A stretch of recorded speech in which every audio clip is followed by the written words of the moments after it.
Alhamdulillah wassalatu wassalamu ala Rasulillah wa ala alihi wa ashabihi wa mawalah, la haula wa la quwwata illa billah. Subhanaka la ilma lana illa ma 'allamtana innaka antal alimul hakim.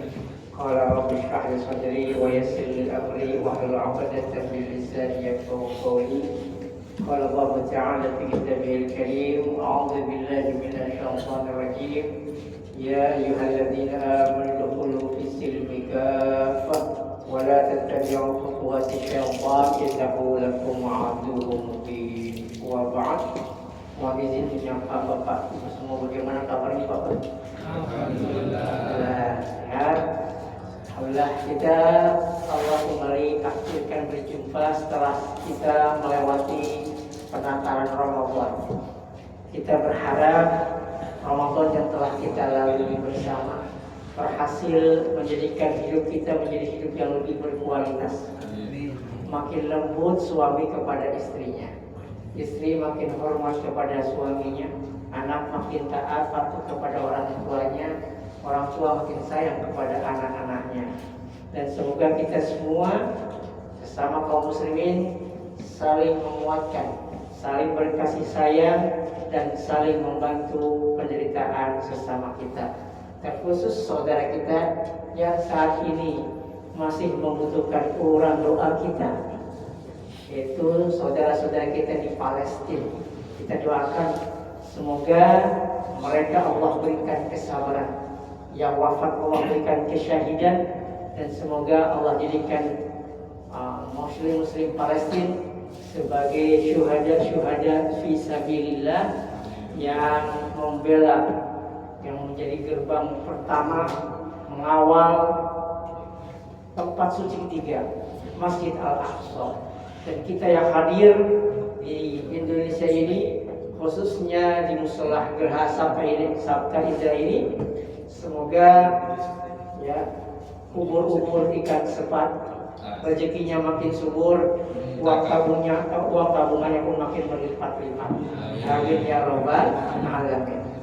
Bapak Ibu jamaah yang dirahmati Allah, alhamdulillah kita bisa kembali melanjutkan kajian kita fikih thaharah, dan sudah masuk kepada bab yang berikutnya, membahas tentang hadas besar.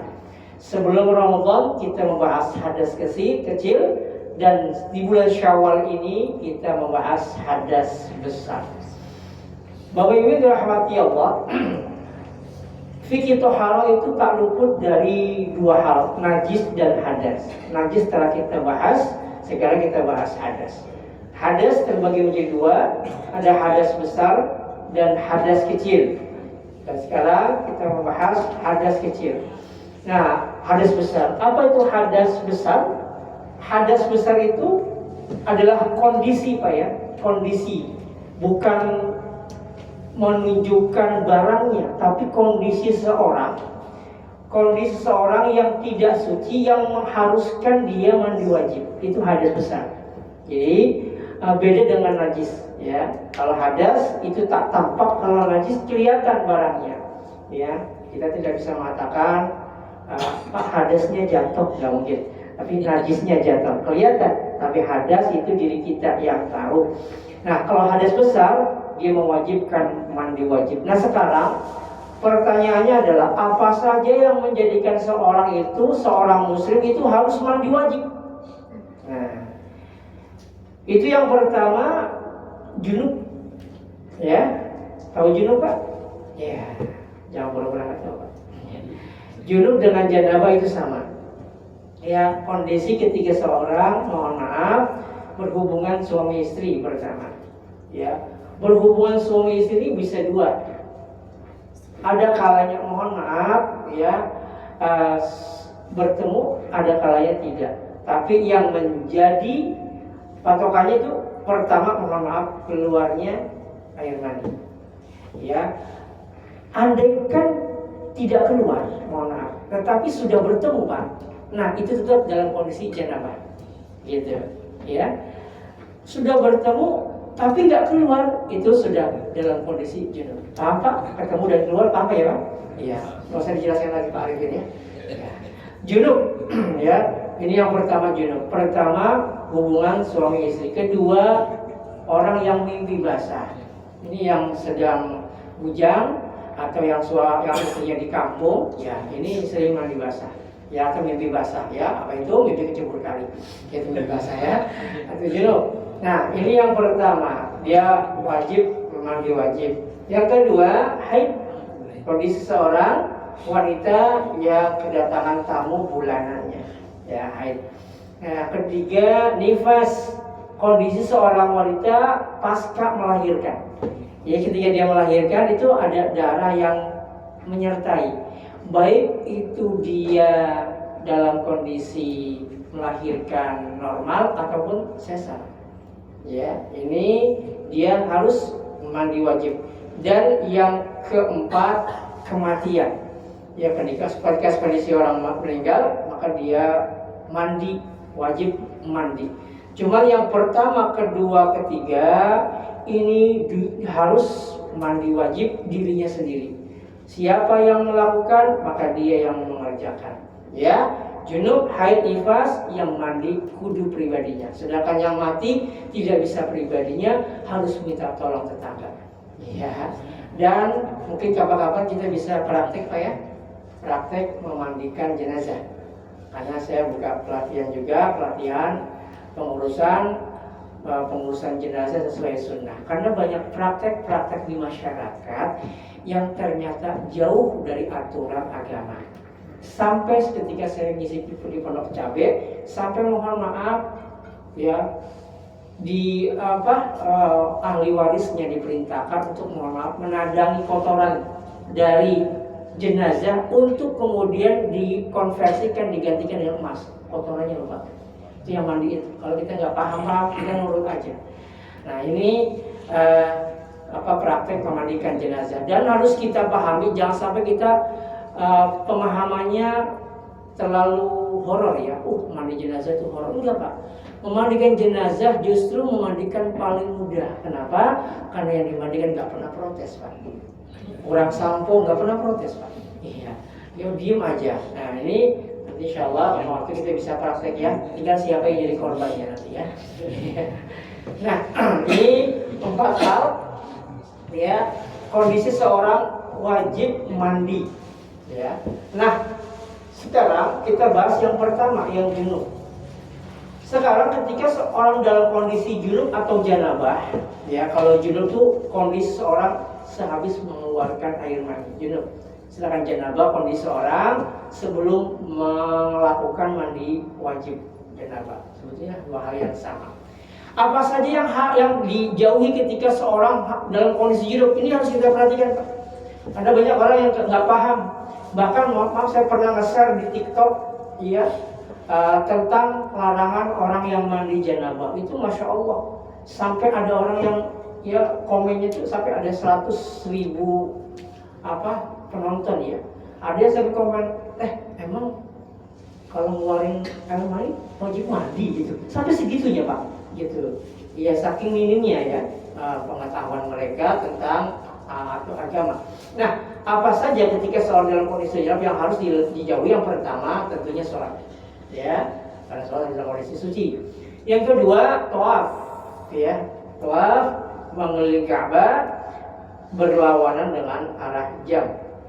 Yang ketiga menyentuh dan membawa Al-Quran.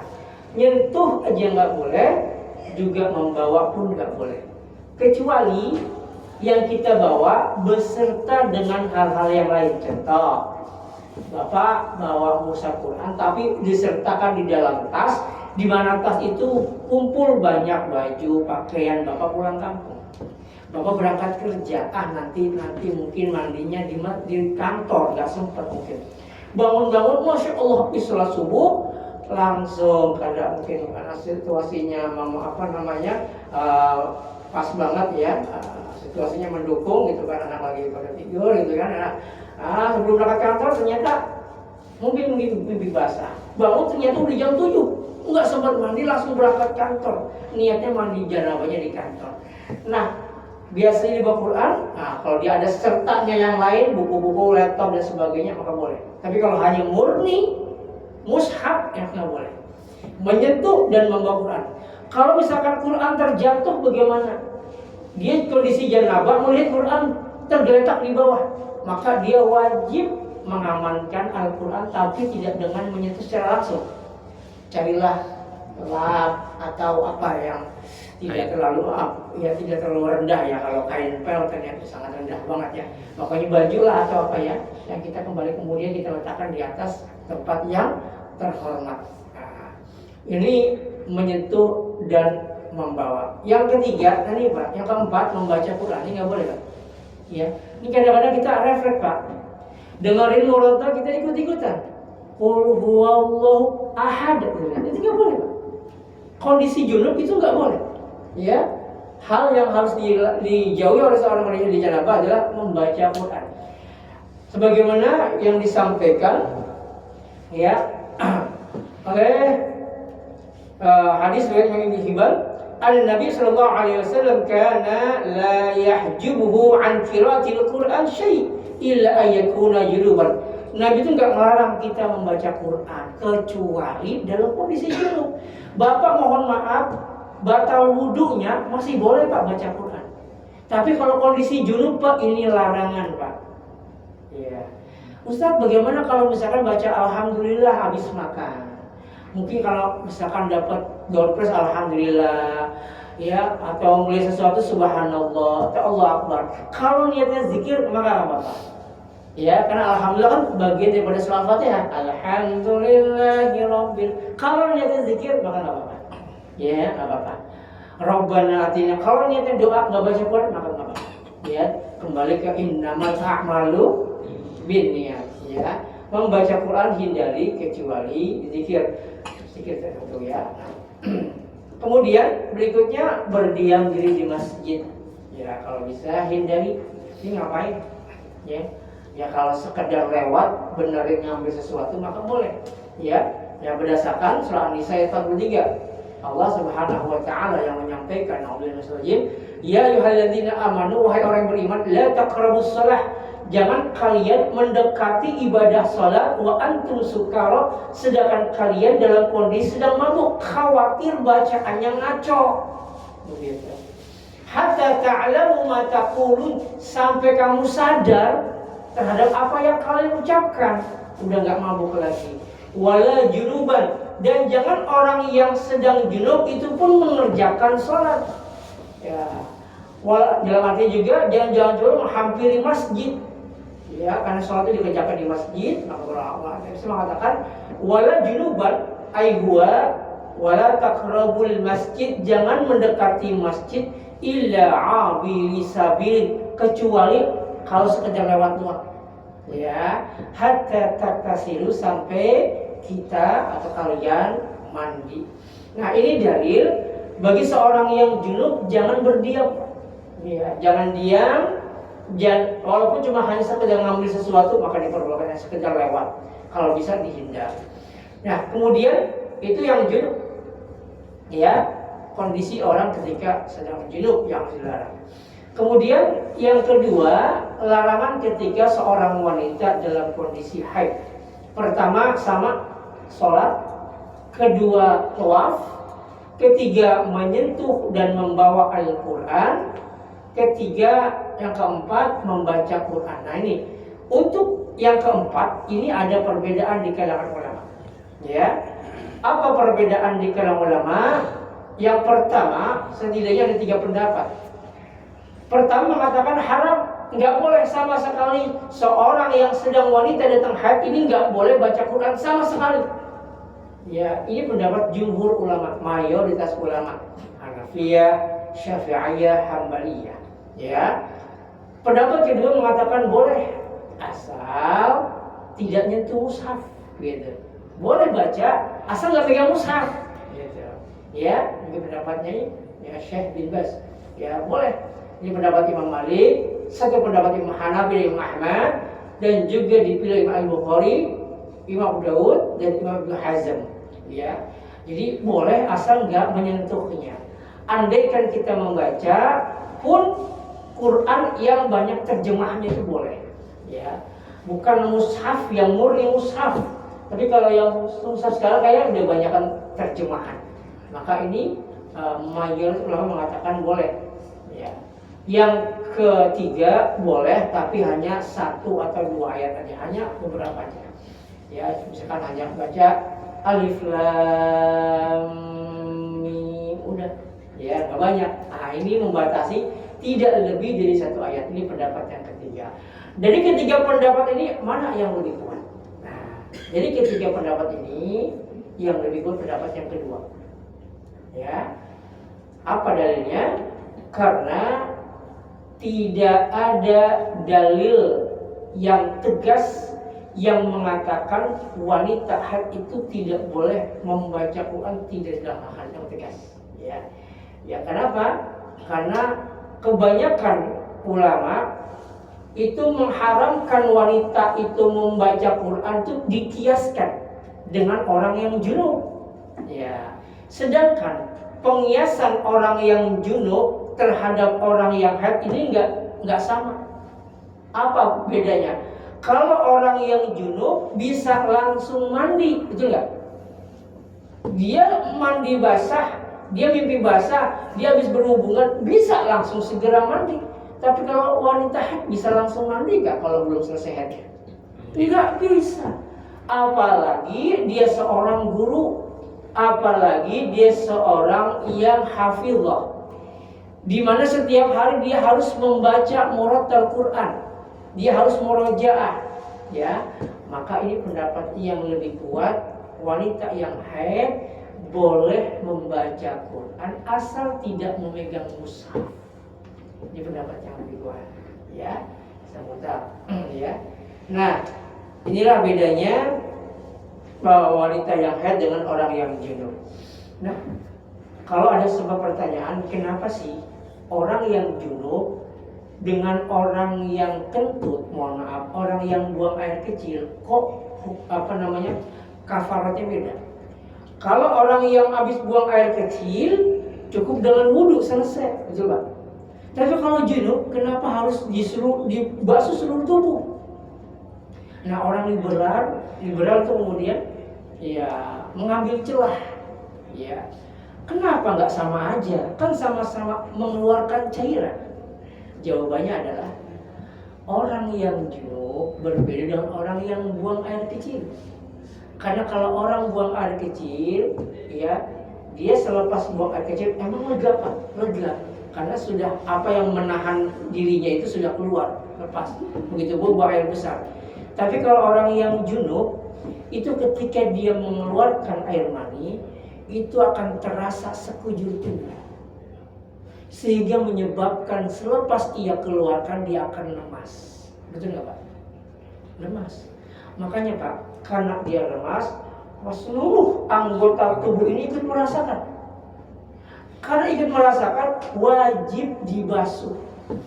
Maka itu menjadi dalil kenapa ketika ada seorang yang pezina, ya ada orang pezina, dia udah pernah nikah, mohon maaf, na'udzubillahi min dzalik, berzina dengan istri tetangga. Hukumannya apa, Pak? Dirajam. Dirajam. Rajam itu apa? Dipendam badannya, tinggal kepalanya, sisa kepala dilemparin batu sampai mati. Itu menjadi penggugur dosa dia ketika nanti di akhir dia sudah terbebas dari hukuman itu. Ya, kenapa kok dirajam seperti itu? Karena ketika orang berzina itu dia merasakan kenikmatan sekujur tubuhnya, maka sekujur tubuhnya harus dilukai, harus menyebabkan dia harus terluka dan merasakan sakit sekujur tubuhnya untuk menjadi kafaratnya, begitu. Makanya orang yang setelah mengeluarkan air mani maka dia wajib mandi besar. Kenapa? Karena sekujur tubuhnya merasakan nikmat, merasakan kesenangan, maka harus dibasuh seluruh tubuhnya. Maka istilahnya dengan mandi wajib. Sedangkan wudhu tidak, hanya bagian-bagian yang berpotensi melakukan dosa. Wajah, mulut, ya, hidung, muka, semua tangan, kepala, ya, dan kaki. Anggota-anggota yang berpotensi melakukan dosa dan maksiat, ini yang dibasuh. Beda dengan junub. Nah ini ya, ini perbedaan. Ya, seorang wanita yang keempat boleh membaca Quran. Ya, walaupun jumhur mengatakan larangan, tapi sebetulnya pendapat yang terkuat itu mengatakan boleh, tetapi tidak menyentuhnya. Terlebih dia seorang guru agama. Ya, dia guru agama, maka dia boleh membaca Quran sekedarnya saja. Ya. Juga ketika seorang wanita, biasa kondisi wanita yang haid ini kondisi yang sangat lemah, rentan diganggu oleh makhluk dari bangsa jin. Maka dia harus rajin setiap pagi dan sore membaca zikir-zikir pagi dan zikir petang. Karena sangat potensi, Pak. Ada pengalaman yang sering diganggu itu justru mereka yang sering kondisi seperti itu, karena kondisi sedang lemah, begitu. Nah, sedangkan di zikir pagi, zikir sore itu ada bagian-bagian dari ayat Quran. Ada ayat kursi, ada al-ikhlas, ada falaq an-nas. Nah, maka ini menjadi dasar dari juga karena wanita haid tidak bisa memilih untuk segera mandi wajib. Ya, untuk memperbolehkan dia membaca Quran, tetapi ini merupakan ketentuan Allah. Bisa jadi sepekan dia harus menunggu. Sedangkan dia harus membentengi dirinya dari gangguan-gangguan makhluk, ya, minal jinnati wan nas. Maka dia wajib membaca zikir, baca zikir pagi, zikir sore. Nah, inilah menjadi satu alasan juga bolehnya membaca Al-Quran jika diperlukan. Ya, wallahu a'lam. Ya, ini yang keempat. Kemudian yang kelima, berdiam diri di masjid. Ya, ini tentu sama dalilnya dengan yang tadi An-Nisa ayat 43, seorang wanita tidak boleh berdiam diri di masjid, ya, kecuali memang ada hajat. Contoh hadis riwayat Muslim di mana Nabi Shallallahu Alaihi Wasallam memerintahkan Bunda Aisyah untuk mengambil sajadah kecil di masjid, sedangkan Bunda Aisyah dalam kondisi sedang haid. Ya, kemudian Nabi menyampaikan, inna haidotaki laysat fi yadik. Sungguhnya haidmu itu bukan atas kekuasaanmu, bukan pilihanmu. Ya, karena kodratnya Allah, ketentuan Allah. Kalau hanya sekedar mengambil sajadah, memberikan sisir kepada Nabi, maka tidak masalah. Ya, maka ini diperbolehkan. Wallahu ta'ala. Kemudian larangan berikutnya bagi wanita yang haid adalah puasa. Bedanya dengan sholat, kalau wanita yang haid, sholatnya tidak wajib diqodho. Sedangkan puasa, terutama selepas kita puasa Ramadan, wanita yang haid wajib mengqodho. Apa alasannya? Karena sholat itu rutinitas setiap hari 17 rakaat. Kalau dibebankan kepada wanita yang haid, di mana itu bukan merupakan pilihan dia, beda dengan junub, pilihan dia. Kalau haid bukan pilihan dia, ketentuan Allah. Kadang dia siapin makan sahur untuk rame-rame bersama keluarga, qadarullah masyafa'al, malamnya datang bulan. Akhirnya nggak bisa sahur bareng, nggak bisa sholat tarawih bareng. Ya, ketentuan Allah. Maka karena kondisi haid ini bukan ketentuan dirinya, sedangkan Ramadan ini sedangkan sholat itu merupakan rutinitas tiap hari, maka kalau diwajib diqodho sangat memberatkan. Sehari 17 rakaat, kalau sepekan hitung aja, Pak. Iya, maka banyak nanti wanita-wanita muslimah yang keluar dari Islam. Naudzubillah, kenapa? Memberatkan. Tetapi Islam ini agama yang mudah. Bagi yang sholat udah haid tidak perlu diqodho. Tetapi ketika puasa wajib. Kenapa? Karena setahun sekali. Nah, adapun dalil Nabi SAW menyampaikan, ya, man shoma ramadhana tsumma atba'ahu sittan min syawal kana kasiyamid dahr. Siapa yang selepas sholat puasa Ramadan, selepas puasa Ramadan dia lanjutin puasa 6 hari bulan Syawal. Ya, saya berharap jamaah sudah selesai. Ya, ada yang masih melanjutkan, ada yang masih siap, ada yang sudah selesai puasa 6 hari bulan Syawal. Karena ini menjadi tanda puasa kita diterima atau tidak. Ini tandanya, Pak. Apa tandanya? Ada kecenderungan untuk melakukan kebaikan serupa setelahnya. Inna min alamati qabulil hasanati al hasanatu ba'da. Sesungguhnya tanda amal soleh kita diterima setelah selesai amal soleh kita, ada kecenderungan untuk melakukan hal soleh, hal amal soleh itu kembali setelahnya. Kita puasa sebulan, selepas Ramadan ada kecenderungan untuk pengen puasa lagi. Nah, itu tanda Pak, Ramadan kita insya Allah terima. Maka Nabi memberikan kesempatan kepada umatnya yang ingin puasa lagi selepas Ramadan dengan puasa 6 hari di bulan Syawal. Ustaz, bagaimana kalau orang masih punya utang puasa? Nah ini Pak, kalimatnya gini, man shoma Ramadan, siapa yang selesai puasa Ramadan, selesai Pak ya, kemudian dia melanjutkan 6 hari bulan Syawal, maka dia seperti maka pahalanya seperti puasa selama setahun penuh. Kok bisa? Karena dalam Islam satu ibadah dibalas 10.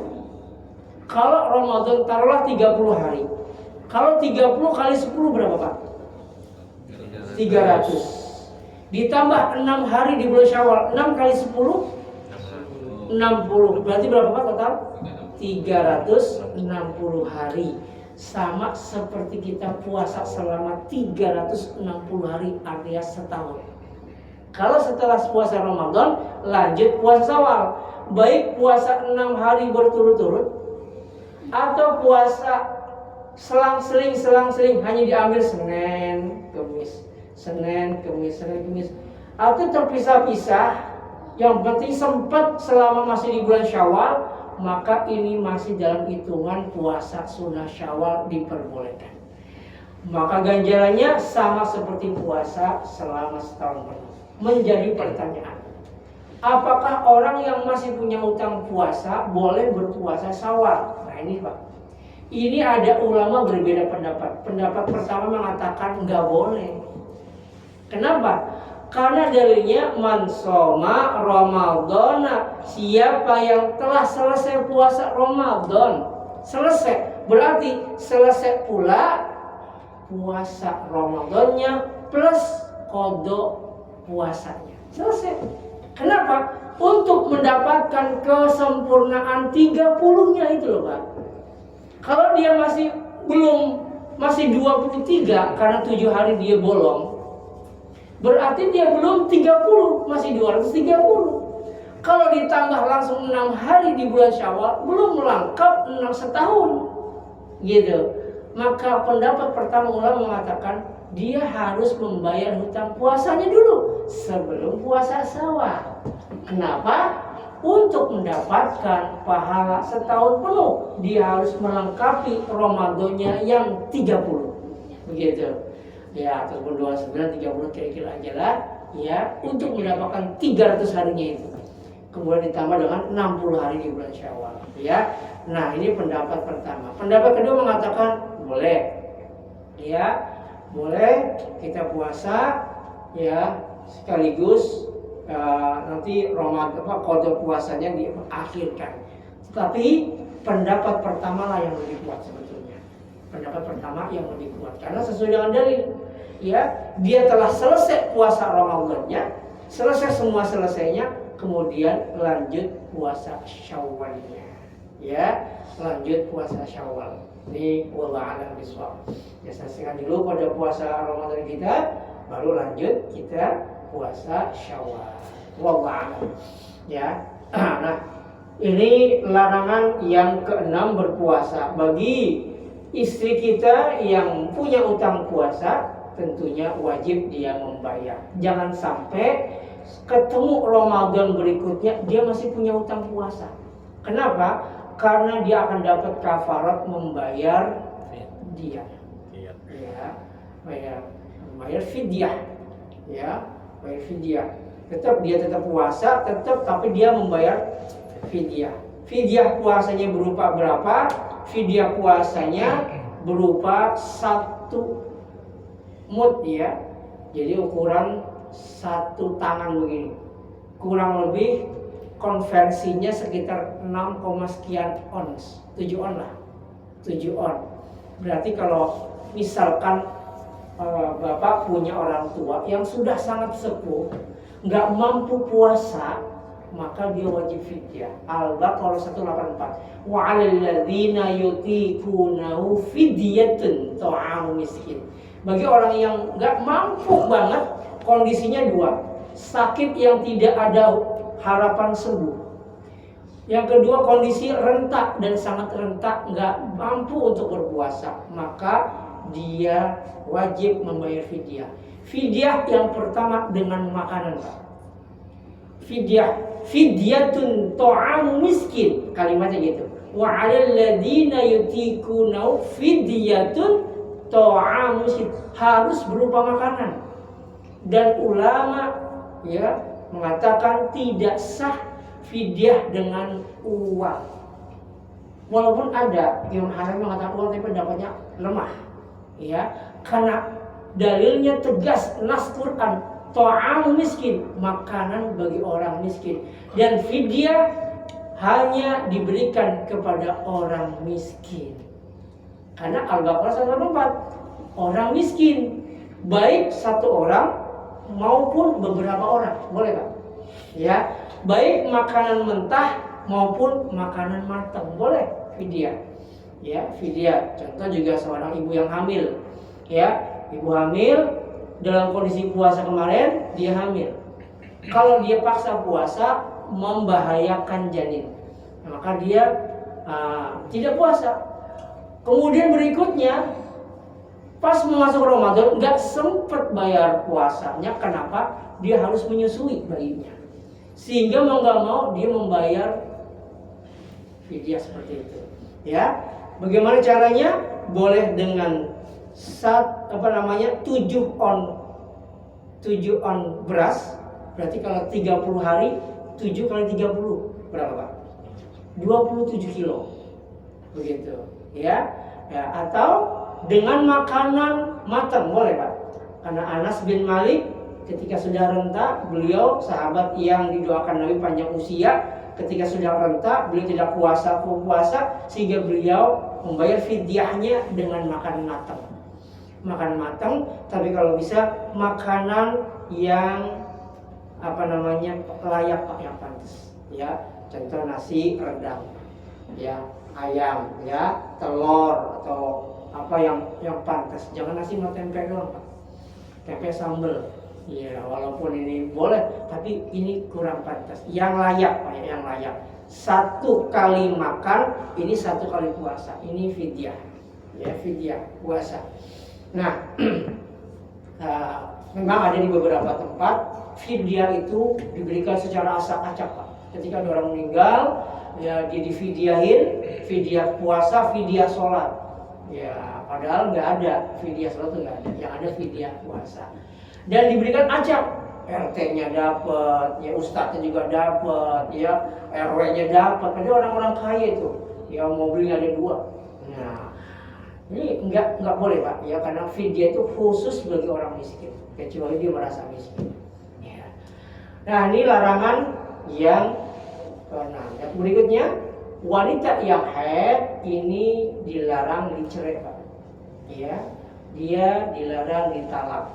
Ya, sebagaimana ketika Abdullah bin Umar ini menceraikan istrinya, lalu Umar menceritakan kepada Nabi, ya akhirnya murhu fal yarji'ha, perintahkanlah Abdullah bin Umar untuk merujuk kembali istrinya. Summa liyumsikha hatta tathura summa tahid, menahan hingga ia suci kemudian haid, baru ia suci kembali, boleh dia mentalaknya. Dalam kondisi suci dia boleh mentalaknya. Kondisi haid ini larangan wanita untuk dicerai. Ya, berikutnya, nah ini Pak, ya, ini kadang-kadang sering terjadi. Ya, kondisi sedang ya musim hujan, ya istri datang bulan, ya, habis nonton berita tapi iklannya masya Allah, ya, masya Allah iklannya paha dada nggak ada sayapnya, ya, itu, waduh, akhirnya memuncak. Istri di rumah lagi datang bulan. Nah, ini solusinya. Padahal nggak boleh Pak, bercumbu kepada seorang wanita istri yang sedang haid antara pusar dan ekor ini dilarang. Nah, Ustaz, bagaimana solusinya? Ada solusinya Pak. Ya, bagaimana agar boleh? Ada, Nabi yang praktikin. Ya, kondisi wanita sedang haid kita boleh bercumbu dengannya, tapi dengan cara yang Nabi praktekin. Kalian tahu Pak? Ya, pengen tahu banget, pengen tahu aja. Ini dalilnya Nabi ya, ada soal Baqarah, wa yasalunaka 'anil mahid qul huwa adza. Mereka bertanya tentang orang yang haid, itu adalah kotoran, ya. Qul huwa adza fa'tazilun nisaa fil mahid. Haid adalah kotoran, maka hendaklah kamu menjauhi dirinya ketika wanita sedang haid. Zaman dulu Pak, jahiliyah zaman dahulu, itu ketika wanita haid itu dikucilkan Pak, diasingkan, ditaruh di kamar tertentu yang terpencil, dianggap itu kotoran, ya. Wanita sedang datang kotoran, tapi ya nggak seperti itu, karena Islam memuliakan wanita, karena itu merupakan ketentuan Allah, ya. Wala taqrabuhunna hatta yatahun, jangan kau mendekatinya, dalam artian mendekati untuk berjima, ya. Kalau tetap makan minum boleh, karena Nabi ya, minum di gelas yang bahkan di bibir yang bekas bibirnya Bunda Aisyah, padahal beliau sedang dalam kondisi haid. Nabi memakan daging di bekas gigitannya Bunda Aisyah walaupun beliau sedang berhaid. Ya, itu nggak masalah Pak, ya. Bukan berarti dia najis, enggak, ya. Karena wanita yang haid itu kata Allah untuk membersihkan rahimnya. Ya, ini Allah yang tentukan. Boleh, tetapi tidak boleh mendatanginya dalam kondisi untuk mencumbuinya. Fa'idza tatahharna fa'tuhunna min haitsu amarakumullah. Kalau sudah bersih silakan Pak. Bapak mau datang lewat jalur mana silakan. Ya, silakan min haitsu amarakumullah, sesuai dengan yang Allah perintahkan kepadamu. Innallaha yuhibbut tawwabin wa yuhibbul mutatahhirin. Allah mencintai orang yang suka bertaubat, yang mensucikan dirinya. Nah, Nabi kemudian mempraktikkan. Ini ceritanya dari Bunda Aisyah. Suatu ketika Nabi mendatangi wanita istrinya yang kedapatan sedang haid. Kemudian Nabi mengambil sarung, meletakkan di antara pusar sampai dengkul, kemudian beliau mencumbuinya tanpa berjima. Ya, jadi boleh bercumbu dengan istri kita di area yang tidak dilarang. Area terlarang antara pusar sampai dengkul, ini area terlarang. Selain itu boleh Pak. Tahu kan Pak maksudnya Pak? Tahu kan ya? Nggak usah diperjelas lagi Pak ya. Tahu. Itu boleh Pak. Ya, boleh. Jadi Ustaz, mohon maaf, boleh nggak? Ya, ini kita fair-fairan aja Pak ya, karena sama-sama laki-laki. Ustaz, bagaimana kalau dikeluarkan di luar? Ya nggak masalah Pak. Ya, nggak masalah, karena untuk menjaga diri kita, ya, menjaga mulut kita, jangan sampai kita terlibat kepada kemaksiatan sehingga nggak kuat, naudzubillah, sampai menonton hal-hal yang haram. Hati-hati Pak. Karena laki-laki itu kalau sudah puncak nggak bisa di stop Pak. Hati-hati Pak ya. Kalau udah pengen, udah mau itu kalau dilarang ngambek. Udah ngambek. Ya, jadi seorang istri juga harus tahu, ya harus sadar.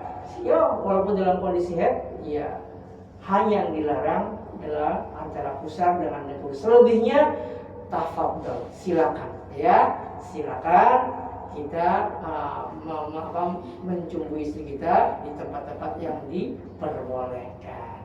Wallahu a'lam bishawab. Ini ketentuan-ketentuan bagi orang yang hadas besar, baik dalam kondisi junub maupun orang yang kondisi haid, larangan-larangan yang harus dihindari agar kita tidak masuk dalam kategori orang-orang yang dimurkai Allah tanpa kita sadari. Nauzubillahi min dzalik. Wallahu a'lam bishawab. Ya, semoga ada manfaatnya. Oh iya, ada satu catatan Pak. Ketika seorang junub ya Pak, seorang laki-laki junub, dia pengen minum, pengen makan, disarankan berwudu Pak. Sarankan berwudu. Ya. Jadi kita berhubungan dengan istri kita. Nah, sarankan kita ke kamar mandi, ya, kita cuci kemaluan kita, kemudian kita berwudu. Nah, kita makan, dari situlah kita masih diperbolehkan makan, dan sebelum itu makan punya makruh Pak. Bapak belum wudu, habis hubungan sama istri, Bapak makan itu punya makruh Pak. Ya, makruh. Kalau kita paksakan, nanti makanan yang kita makan, minum yang kita minum, itu menjadi hal yang tidak baik bagi tubuh kita. Begitu. Ya, bagusnya selepas itu kita mandi. Sebelum kita sempat mandi, kita berwudu dulu. Demikian pula istri. Ya, selepas melakukan aktivitas apapun, sebelum dia sempat mandi, sarannya berwudu. Begitu. Bahkan ada sebuah riwayat, wallah saya belum meneliti derajat hadisnya. Ada sebuah riwayat mengatakan bumi tidak rela diinjak orang-orang yang junub, Pak. Iya. Bumi benci, nggak rela, nggak suka diinjak oleh kaki dari seorang yang masih dalam kondisi junub sampai dia bersuci itu, Pak. Luar biasa, nggak suka, dibenci ya. Makanya kalau kita habis itu, kalau bisa jangan banyak keluar, Pak, biar kerja bakti keluar. Mandi dulu, Pak, apa susah sebentar doang, ya, nggak harus dengan sampo, nggak harus dengan sabun, yang penting membasahi, Pak, dibasahi. Ya, lebih sempurna ya dengan semuanya. Tapi kalau kita terburu-buru, yang penting semua terbasuh, ya, semua terbasuh, bahkan lipetan-lipetannya semua terbasuh. Kondisi, mohon maaf, kondisi bokong kita kalau berdiri sama jongkok ini berbeda. Ya, ini pun harus terbasuh, ya. Karena kondisi berdiri, Pak, berbeda, Pak. Ada bagian yang tertutup. Maka membasuhnya kita agak jongkok. Siram kayak steam. Gitu kan? Nah, disiram, ya, itu akan terbuka bagian lipetannya. Itu harus terbasuh, ya. Jadi hukumnya boleh, tapi disarankan berwudu. Dan manfaatnya, insyaallah kita akan lanjutkan pada kesempatan yang mendatang. Semoga Allah memberi kita sehat, banyak ketaatan. Semoga ilmu kita yang kita sampaikan bermanfaat bagi kehidupan agama kita dunia dan akhirat. Waalaikumsalam. Kita sudah membaca doa penutup majlis. Subhanakallahumma wa bihamdika asyhadu an la ilaha illa anta astaghfiruka wa atubu ilaik. Wassalamualaikum warahmatullahi wabarakatuh. Waalaikumsalam warahmatullahi wabarakatuh.